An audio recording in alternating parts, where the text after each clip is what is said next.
The US dollar has been the official currency of the United States of America for over 200 years. It is the most widely used currency in international transactions and can be deemed as the world's reserve currency.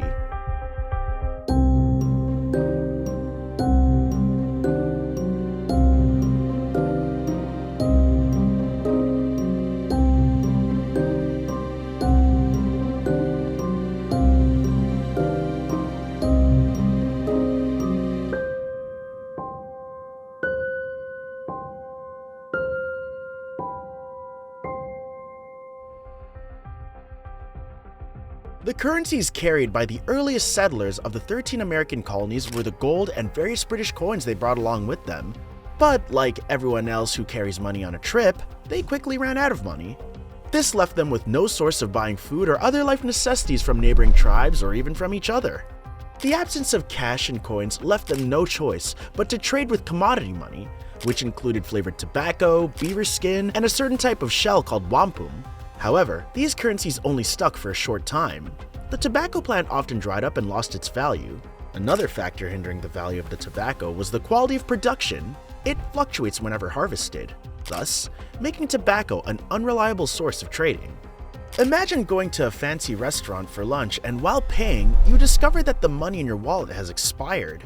The settlers at that time didn't have many other options as well. The British government restricted the export of gold and silver coins, also refusing to let the colony settlers mint their own. However, Spanish coins were much easier to come by, and as a result, most of the currency in circulation was of Portuguese and Spanish origin. As a matter of fact, for the vast majority of the 17th and 18th centuries, the Spanish peso, also known as the Spanish dollar, became a widely accepted currency. The first paper currency in America was issued in 1690 by the Massachusetts Bay Colony. It was issued as a means to fund a military expedition during King William's War. Seeing this, other colonies followed behind and started to print their currencies. This early colonial money was denominated in pounds, shilling, and pence, but the value could vary from colony to colony. When the Revolutionary War struck in 1775, it was longer and more expensive than predicted. The Parliament lost all its authority as previously it passed a law that prohibited the colonizers from printing their own money. The war helped break the law, and the inhabitants of the colonies started to print money again to compensate for the deficiency of funds needed for the war. Unfortunately, the currency lost all of its value after the war ended in 1783. The newly formed United States needed to figure out a way to stabilize the economy. Thus, on July 6, 1785, the Continental Congress of the United States held an assembly in New York and announced the dollar as the official currency of the country. Another important announcement was that the dollar was to be worked in a decimal system, allotting 100 cents to each dollar.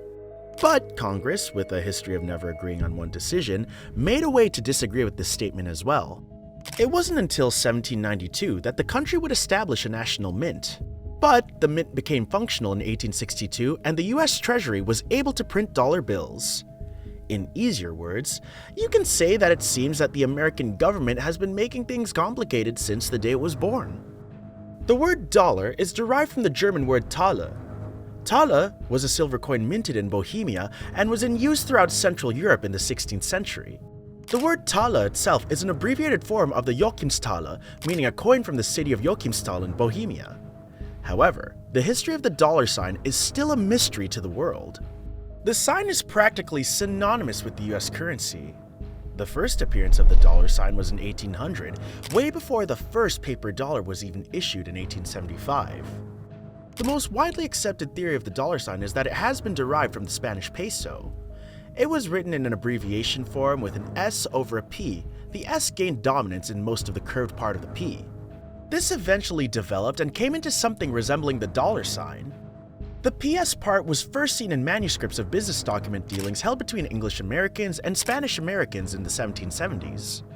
Itself is rumored to have also originated from the Mexican peso, whereas the abbreviation for peso, PS, was combined into a scrunched shorthand by hurried bookkeepers to create the symbol we instantly recognized. In 1861, Congress needed funds to finance the Civil War. And for that, it authorized the issue of demand notes in denominations of $5, $10, and $20. The $10 was adorned with a portrait of Abraham Lincoln, making him the first US president to have his face on the dollar bill. The first $1 bill, however, was printed in 1962. It featured a picture of Treasury Secretary Salmon P. Chase.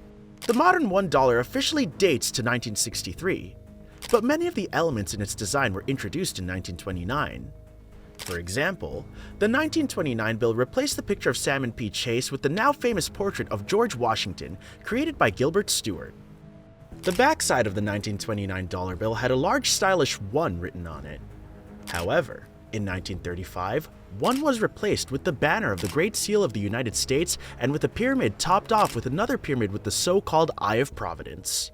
Anyone who has taken the time to properly examine the US dollar bill has noticed that it has some seriously odd symbols, like an unfinished pyramid with 13 rows allegedly symbolizing strength and duration, with its lowest row having 1776 imprinted on it in the Roman numerals, and below it, a banner that reads Novus Ordo Seclorum, which means a new order of the ages, probably referring to the new form of government. Do you know the meanings of these symbols and phrases? If not, then consider subscribing to our channel so you never miss another video from us.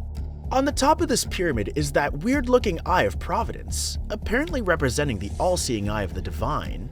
It is surrounded by a phrase in Latin, Annui Coptis, which reads Providence has favored our undertakings, referring to the protection of God by using the word providence. Another symbol on the dollar bill is the 13 stars at the top of the eagle. These stars represent the 13 initial colonies, which grew up to be a whole nation.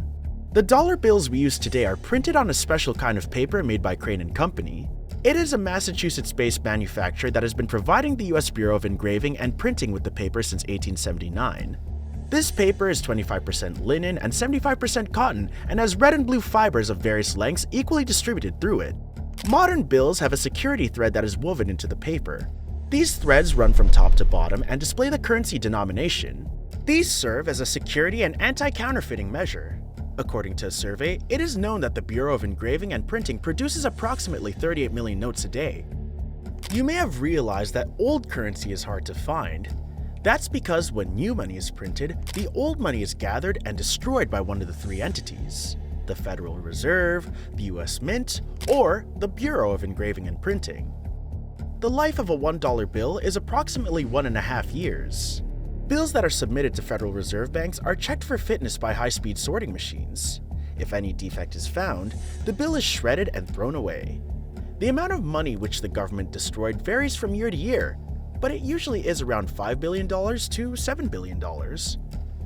So, which fact about the dollar do you think was the most interesting? Let us know in the comments below, and if you liked our video, don't forget to like our channel and subscribe to our channel with the bell icon on. Your support means a lot to us and keeps us motivated to keep on making more fascinating videos for you. Thanks for watching. See you in the next episode.